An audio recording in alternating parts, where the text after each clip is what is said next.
Okay, is there anyone in here like me who is a member of the Club of Fun, the Colonoscopy Club? Yeah, if you know, you know. When I was 32, I had to have a colonoscopy. Now, what could have possibly been happening in my body for me to have needed a colonoscopy at age 32? Because in that 6-month period, I also had a heart scan, a stress test, constant respiratory and sinus infections. My body was breaking down on me at the ripe old age of 32. Well, a year before that, I had joined another club that no one wants to join, the Widow Club. I had been widowed when my husband died of a heart attack in his sleep, 30 years old. Tall, skinny college athlete, left me with a 10-month-old baby. So anybody have kids here? Remember raising a kid like baby and you're mental. You're already mental. So I was dealing with massive grief, massive stress, massive change. I was in a high-level, high-pressure corporate leadership role. My company was in New York City.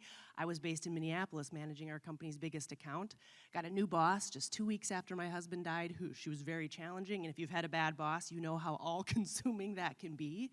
And then just a couple months later, the economy tanked. This was 15 years ago, so I can talk about it now without being a big wussy ball of tears. But at the time, you can imagine how massively stressful that was. And that is what led to that complete breakdown of my body at age 32. Now, has anybody in here experienced any stress over the last 2 years? Any levels of stress? Yeah. Everyone in here has had some level of fear, of change, of something happening in your life, whether it was the pandemic, whether it was stuff going on in workplaces with figuring out how to work virtually. All kinds of things were at work the last couple of years. And that's what leads to all of the things that can happen to us, not just with our physical body, because our physical body is the first indicator, that fight or flight response, where our heart rate, our blood pressure, our respiration, our perspiration go up when we're under stress. And the stress response is awesome.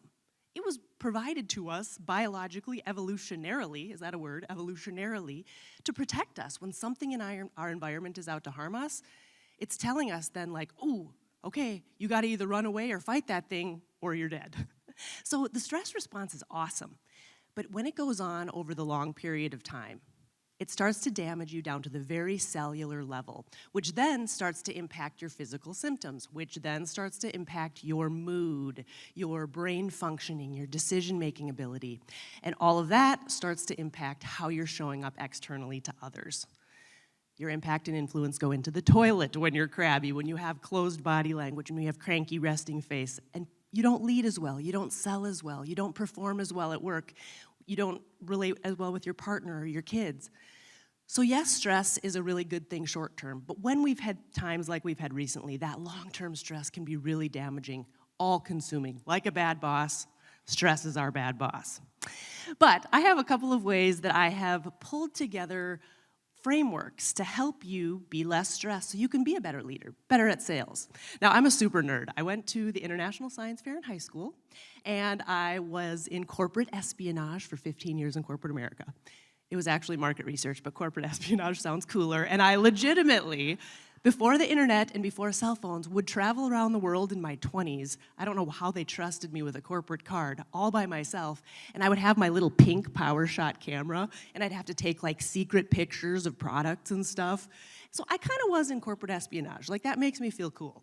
So we're gonna say that. But I'm a super nerd. So over the years, as I've tried to figure out, how do I deal with grief and change? And at the time in corporate, how do I become a good leader again? Because I had a team in New York that reported to me, and a team in Minneapolis that reported to me. I was not a good leader, I'll tell you that, after that much stress. I started to just research. I wanted to know everything I could about how do you show up as your best? How can you cut through that stress response? Because that's really the secret to managing stress. Because stress isn't going away, right? It's cutting through and interrupting the stress response in your body so that your brain and your brain functioning can get back to a regulated state, so that the intentions that you have in your mind of how you want to show up can actually become real because your body isn't betraying you with that fight or flight response long term. So one of the frameworks that I use is something called the 7 key energy centers. Now, when I say the word energy, most people think of that like upbeat, positive, like, here I am, I have high energy today, I can do this. But energy is emotion in action. want you to think about that for a minute. Energy is emotion in action. So that means any emotion you can feel is a type of energy that you bring to a room, to a meeting, to a relationship, to yourself.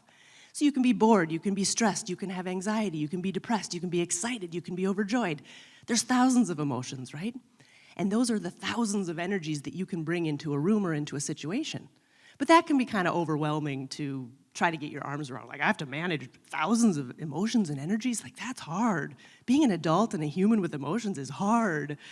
So I've put some frameworks around these emotions and around energy, and I call them energy hacks.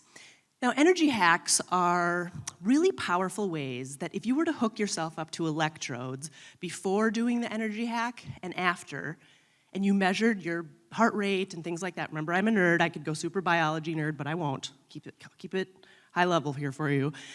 That you would actually have improvements in all of those levels after the energy hack.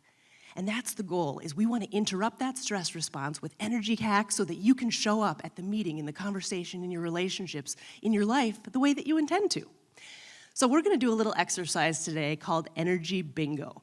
Now, for all of my clients, I do something different. Whether it's a group of men, whether it's a group of women, whether it's teachers, whether it's healthcare, whether it's bankers, it's always customized with different activities, depending on the demographic of the group. If it's more experiential, we can even pair the energy centers with wine, which is super fun. If you're having some sort of incentive or retreat for your team, we can pair it with meditation and some hippie stuff, because I'm a big hippie on the side. I have my master's in integral theory, which is nerdy, but it's also the art and science of multiple perspectives that also has a bunch of holistic wellness elements within it. I'm a yoga teacher, certified. I don't teach in the studio, I just use it for helping elevate audiences. So we can really customize to you, but today we're gonna do an energy hack on the energy bingo card. So in front of you, you have that. You can pull that out, take a look at it.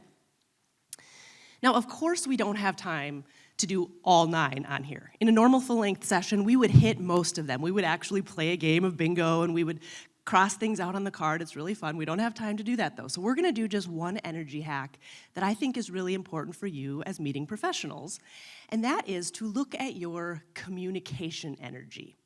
Your communication energy is so critical in your role because you have to connect with people of all sorts, right? Vendors, suppliers, hotels, caterers, speakers, bureaus, all kinds of people. And in that communication channel, you have to flex a lot. You have to have multiple personalities sometimes. So it's really important that you step back and you say, okay, how do I keep these relationships and these communications moving forward, especially in today's world where people aren't like you? A lot of people that you're interacting with, you might actually have opposite thoughts and feelings on, right? We're not gonna go down the politics or vaccines or masking route, but there's people that aren't like you, right? There's also people that you don't like. There's also people that don't like you. But you still have to have working relationships with them, right? So communication energy is the one that I chose for us to do an energy hack on. And we're gonna talk about music and drumming. Now, who likes music? Everyone likes music. The whole world likes music. Music is super powerful to interrupt the stress response because when you listen to it, your nerve pathways actually change in your brain. So if you're in a stress state and you hear some music, your brain goes, oh, what's that? What's that? And it turns away from the stress response. If you're humming or singing along to music, it stimulates the vagus nerve that runs down the back of your sinus cavity in your throat, which calms your heart rate, your blood pressure, chills out that fight or flight response. If you're dancing around, your body releases endorphins, and endorphins are an instant stress buster. Doesn't mean the stressor goes away, but your body responds differently, and your brain can get back to center.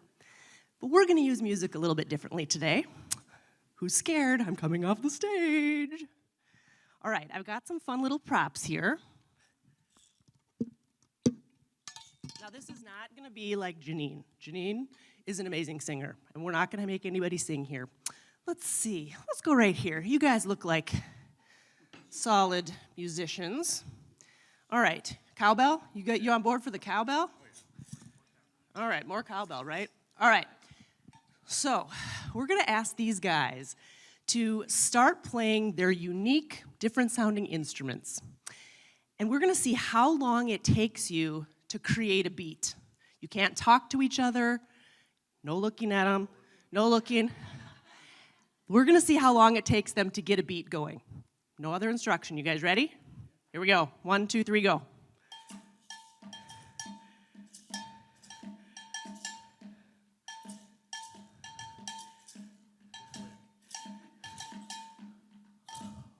There it is.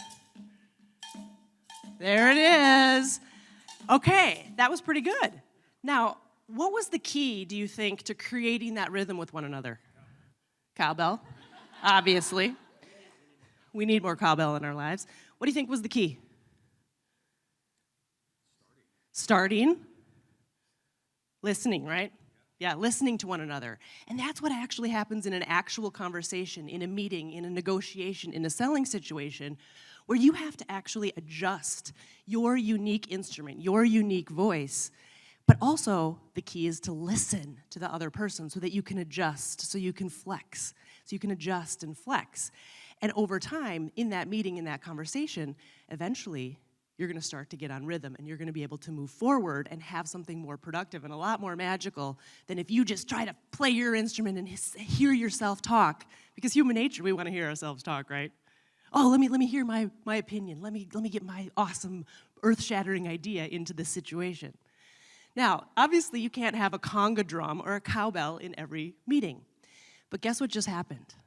We just turned on, physically, an energy center for communication. And next time you have to walk into any sort of meeting, if you pound on the table, just, like that on the table, that'll actually turn that memory back on of that experience, and you'll be reminded that, okay, yeah, I gotta adapt, I gotta flex, I gotta listen, and that will help the conversation. You'll turn on your communication energy just by even watching them. Imagine if you would have played. So next time you have to walk into a meeting, do a little drumming on the table, it'll make a huge difference. So, as you leave here today, there's tons of energies. We can't get through the whole card. But I want to ask you today, what energies do you and your team and your audiences need to turn on and turn up? Thank you so much.